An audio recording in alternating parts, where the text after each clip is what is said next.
Yo creo que las razones por las cuales Stalin decide asesinar a Trotsky son razones muy sencillas, muy claras, muy evidentes. Son razones, por un lado, políticas, porque Trotsky es el dirigente de la oposición de izquierda, el superviviente, el que no se ha doblado ante la burocracia de Stalin, y precisamente por eso supongo que salvó la vida en una primera fase, porque Stalin debía de saber que no se doblaría y que no era fácil organizar con él lo que luego organizó con otros. La trayectoria política del señor don Jorge Semprún es altamente interesante. Se afilió desde muy joven al entonces ilegal Partido Comunista de España, adoptando el sobrenombre de Federico Sánchez, y cuando enfrentarse a la dictadura del general Franco con el carnet del Partido Comunista podía suponerte el ingreso en prisión, puesto que estaba penado estar afiliado, o incluso en la primera etapa de la dictadura, tu propia supervivencia política. Pero a la vez que criticaba la dictadura del general Franco, liderando movimientos como el del 56 en las universidades, apoyaba la dictadura de Stalin en la Unión Soviética, y cuando murió Stalin publicó unos elogiosos versos de él en la prensa comunista. No se puede decir, pero se ha dicho. No se puede pensar que se haya oído una voz que lo anuncie. No cabe imaginar haber leído, así sencillamente, que murió.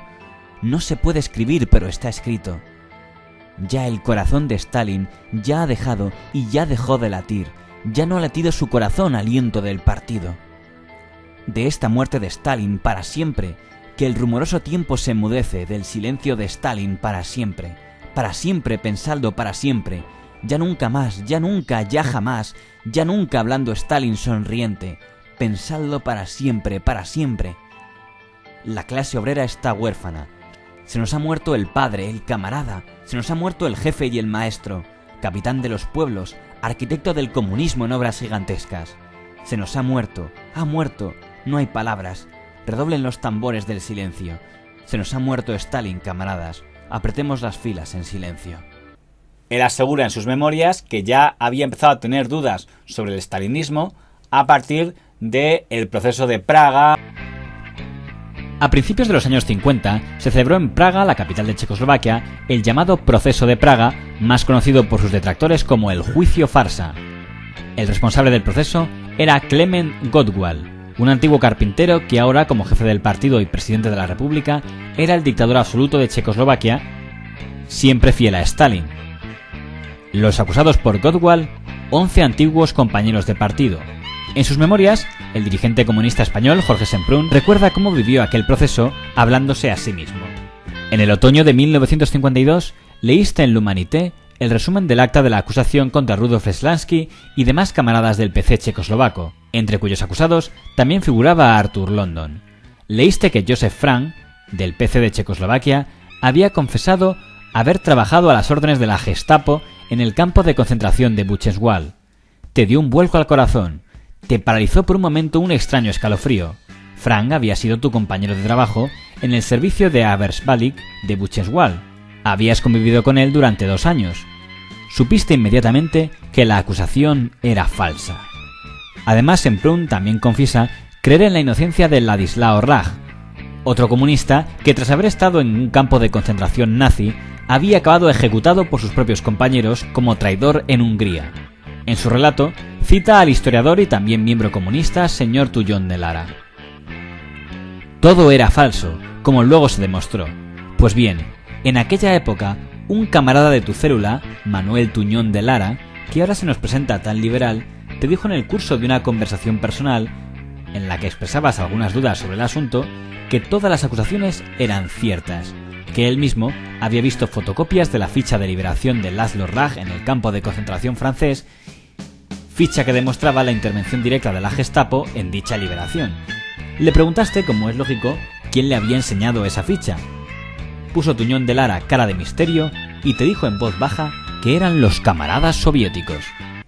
El enfrentamiento final del señor Semprún con el Partido Comunista sería por su choque con el secretario general, don Santiago Carrillo.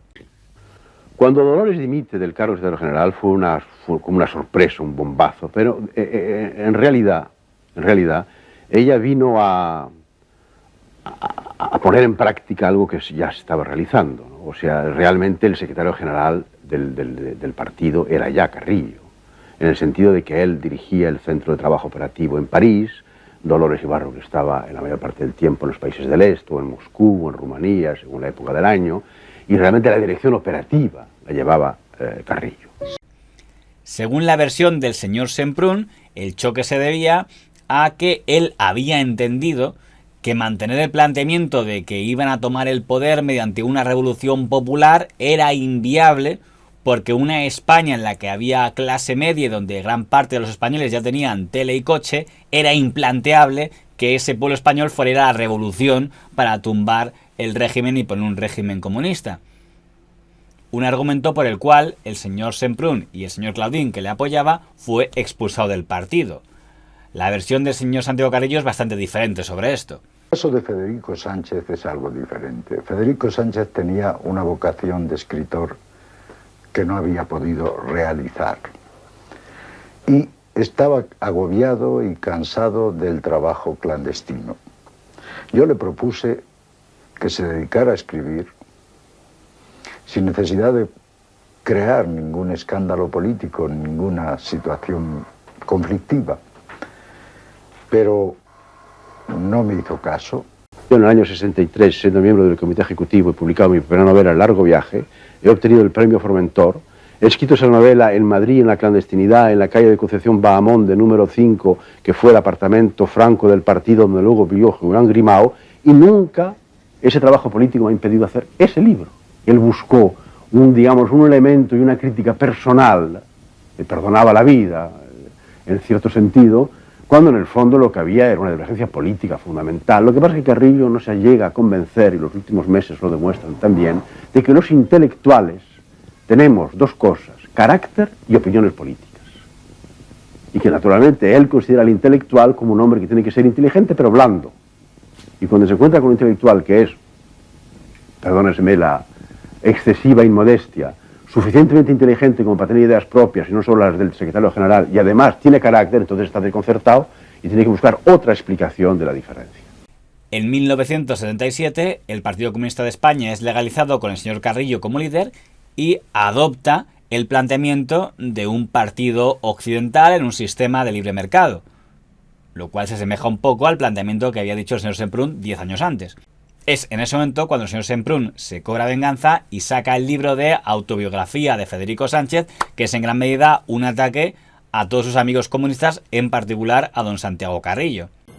De Semprún, yo creo que si alguien tendría que ser rehabilitado en el caso del debate Semprún-Carrillo sería yo, porque así como yo no he dicho nada contra él, él ha escrito todo un libro contra mí lleno de falsedades.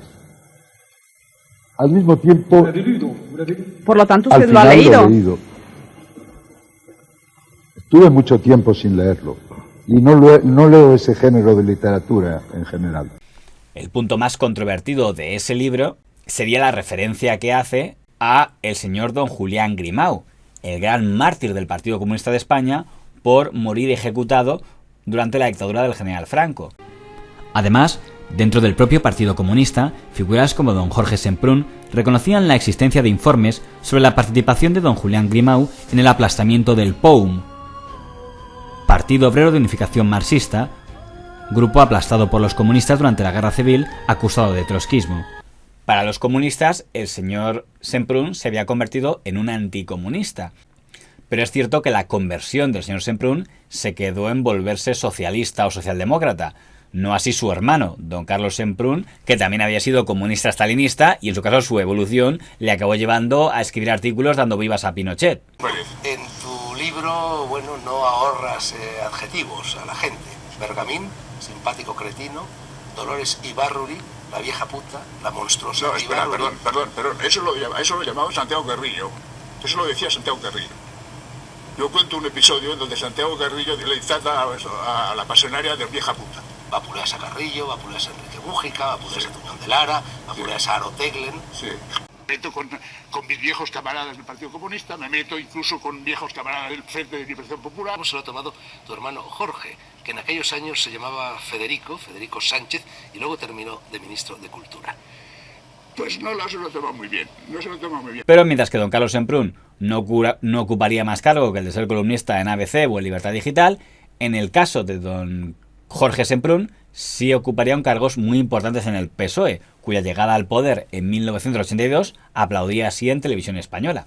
Bueno, yo creo que estamos hoy en el momento de lo que se ha llamado la ruptura democrática. Yo creo que llegamos por fin a ese momento. O sea, llegamos al momento en que la transición llega a la fase culminante y que no por casualidad el PSOE gana estas elecciones, sino que las gana porque es el único partido que puede llevar hasta su término la transición democrática, que el voto popular lo ha demostrado y que hoy es cuando empieza a producirse ya seguramente, definitivamente, lo que en el lenguaje político se llamaba la ruptura democrática. Y es que en 1988 el señor don Felipe González le nombra ministro de Cultura. Se caracterizó por tener muy malas relaciones tanto con miembros de su gobierno como con la prensa. Naturalmente me ratifico en lo que he declarado, que no creo que fuera nada inédito ni nada desconocido del público. Se ratifica en sus declaraciones, pues, y hace la observación de que si tuviera que dimitir, tendríamos que dimitir muchos, porque hemos dicho ya muchas personas estas cosas, y que en su momento serán seguramente solucionadas por el gobierno. Y en cuanto a lo de los amigos salen y los enemigos, quiero precisar que no me refiero a amigos y enemigos políticos, como creo que el contexto de la propia declaración lo hacía comprender, sino realmente a lo que son amigos o menos amigos en vez de enemigos. La prueba está, creo yo, fácilmente al alcance de todos, puesto que el domingo 11 de diciembre, estaba buscando la fecha, en televisión solo salió para explicar las razones el director general dimitido y no salió nadie para explicar las razones del ministerio. Yo creo que de Jorge Semprún se sabe que sigue siendo ministro porque de vez en cuando su nombre aparece en algún lapidario de papel. Es un hombre aficionado a las frases rotundas y a veces las maneja como espadas de la cortesía, aunque a él en realidad lo que más le va es el estilo de la corte.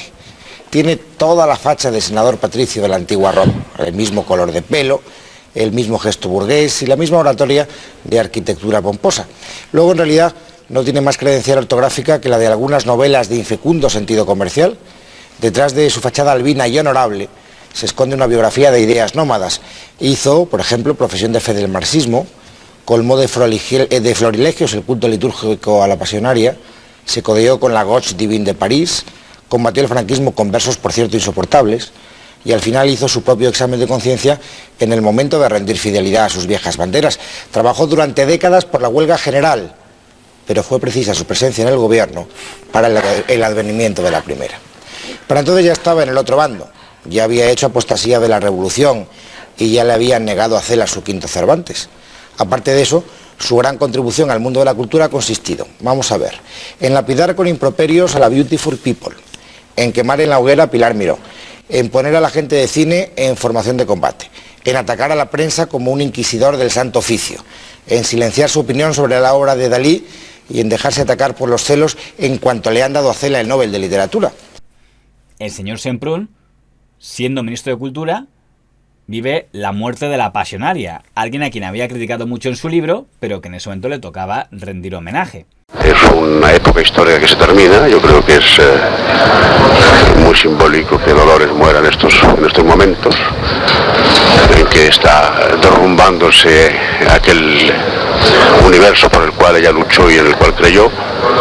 Y claro, pues es un homenaje a una vida de lucha y a una vida muy relacionada con la guerra civil, fundada fundamentalmente en lo que fue la guerra civil, una figura de la historia española que nadie borrará de esa historia. Y también vivió la caída del muro de Berlín y el debate de cuáles debían ser las relaciones de España con Cuba. En Cuba es muy difícil prever la presión desde arriba. Cuando surge un grupo que puede presionar desde arriba, se lo fusila. El romántico caudillo se los fusila. Yo creo que los españoles todavía pueden recordar aquel reportaje por televisión que se puso en toda España y que se vio, en que iba uno por uno Fidel Castro exigiendo de todos los miembros del Consejo de Guerra que dijeran que querían la muerte de Ochoa y de sus compañeros. ¿Era por narcotráfico? Por favor, no seamos ingenuos. Era porque era un grupo que podía posiblemente dar un golpe. Entonces, si los grupos de presión se les fusila, ¿qué va a pasar? Pero no fue ninguna de estas polémicas la que le costó el cargo. Sus polémicas fueron porque se enfrentó con un enemigo demasiado grande dentro del PSOE, don Alfonso Guerra. Según el señor Semprún, las formas mediante las cuales el señor Guerra controlaba el aparato del PSOE eran un ordeno y mando que le recordaban mucho a las que había criticado el señor Carrillo cuando estaba en el PC. Y cuando estalló el caso Juan Guerra, el señor Semprún, que seguía siendo ministro de Cultura, en un momento en el que el PSOE intentaba que se hablara lo menos posible de este caso, hacía declaraciones donde decía cosas de el caso Juan Guerra es una gota de choriceo, o, lo más importante, una entrevista en el diario El País el 29 de julio de 1990, en la que decía que la actitud del PSOE en el caso Juan Guerra había sido tarde e insuficiente. Eso lo decía siendo ministro. En sus memorias, el señor Semprún asegura que después de esa entrevista en el diario El País, le llamó don Felipe González diciendo que lo sentía mucho, que entendía que el debate era pertinente en el partido, pero que él tenía que defender la cohesión en el gobierno con los guerristas y que era incompatible mantener en el gobierno después de haber concedido esa entrevista. Con lo cual, a partir de ese momento, el señor González decidió cambiar excomunista por excomunista y don Jordi Soletura reemplazó al señor Semprún como ministro de Cultura. Después de ser despedido por segunda vez, publicó un segundo libro titulado Federico Sánchez se despide de ustedes. Si el primero era un libro contra el señor don Santiago Carrillo, el segundo era un libro contra don Alfonso Guerra, a quien presentaba como alguien maquiavélico que buscaba siempre mandar en la sombra y gobernar en la sombra en España. Realmente la izquierda que España necesita hoy reconstruir, reelaborar a partir de lo que es el socialismo democrático que está mayoritariamente en el PSOE, si esa izquierda que necesitamos la va a liderar Alfonso Guerra, Dios nos coja confesados. Digamos que entre felipistas y guerristas, él estaba con los felipistas. Guerra voluntariamente pretende encarnar lo que son para mí valores arcaicos del socialismo español y Felipe González es desde el poder a la vez el pragmatismo y la imaginación de la realidad. El periodista don Javier Ortiz, comunista, dijo del señor don Jorge Semprún: la simple y mera observación biográfica me ha llevado a una terminante conclusión sobre Jorge Semprún. Es un señor que solo descubre la mierda cuando le echan de ella.